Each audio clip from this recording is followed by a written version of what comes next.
So 2018 was a year of full circle growth, I guess you could say. It was the year of me realizing my self-worth a little more, because I thought I had realized it last year, but it's one thing in realizing it and another in actually being birthed into it. Because you can realize something, but until you start to grow into it, it'll always be that, just a realization. It won't become reality. It's honestly kind of baffling because it's like, wow, people really listen to me. People actually look on my feed every day to see if I post something. People actually are offended if I don't show up.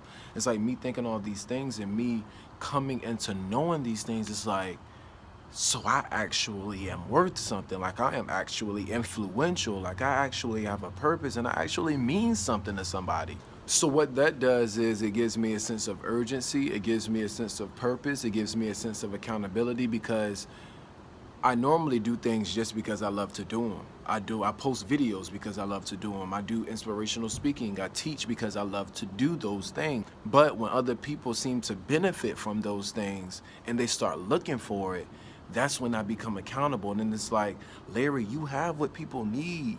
But because you want to be selfish, or because you don't think that they need it, or because you don't see how purposeful you are, you just sit on your gift. You know, I'm not even just talking to people that have slept on their gift. I'm talking about people that have been mistreated, or people that have been misused or mishandled, people that have been abused physically, emotionally, spiritually. So much so that you're at a point where you don't even know that you have purpose, or you think that you don't have purpose, or it's hard to see how without you things would crumble.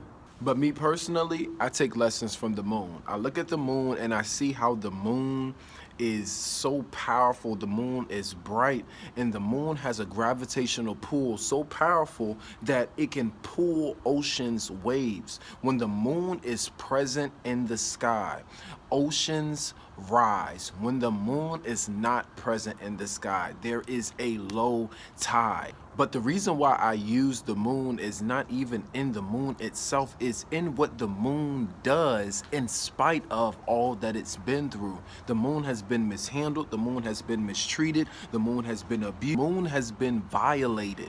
But yet and still, it finds power, it still finds authority, it still finds worth in having pull.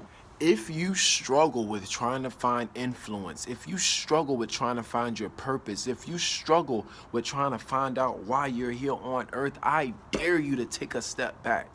Take a step back and realize that without the things that you are involved in, certain ideas, certain notions, certain organizations, certain schools, certain families would not be able to go forth without you. So what am I trying to say? What I'm trying to say is, after all that you've been through, there is still pull that you have.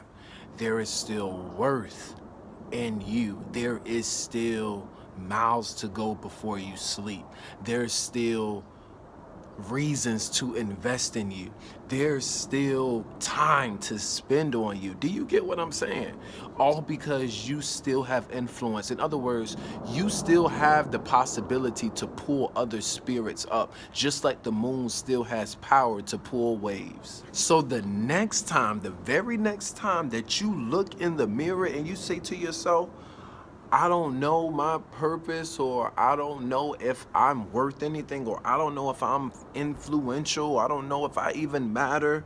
The next time that you look in the mirror and say that, look at the moon. Go outside and look at the moon and say to yourself, realize that if the moon can take beating after beating, if the moon can have a life not so great and still have pull and still have influence, why can't I?